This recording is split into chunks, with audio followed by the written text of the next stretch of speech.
क्या नाम है आपका? मोहम्मद सलीमुद्दीन अंसारी। कहाँ के रहने वाले हैं? सिराजपुर। सिराजपुर नबीनगर। हाँ। अब कैसा है आपका?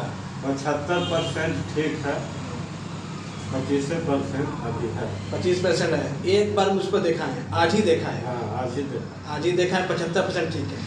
हाँ। ऐसे अचानक मारता था, दर्द रहता था बैक पेन, सही है ना? और इससे पहले और कहीं दिखाए थे आप? और दवा खाए थे लेके, हाँ। दर्द उर्द का तेल लगाए थे जी एक दिन दवा खाए तो ठीक रहा, जी। और नहीं खाए मैंने ठीक नहीं रहा। अब मेरे से दिखाए हैं, अभी कोई दवा नहीं दिया। अभी कोई दवा नहीं। 75% ठीक है। 75% हाँ।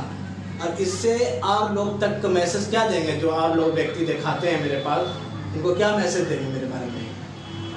मेरे बारे में क्या कहेंगे उनको? कहेंगे कि ठीक है, अच्छा है, यही बोलेंगे। जी। और लोग जो हमसे जुड़ते हैं लोग, उनको क्या कहेंगे? सब ठीक ठीक है। ठीक है, यही बोलेंगे।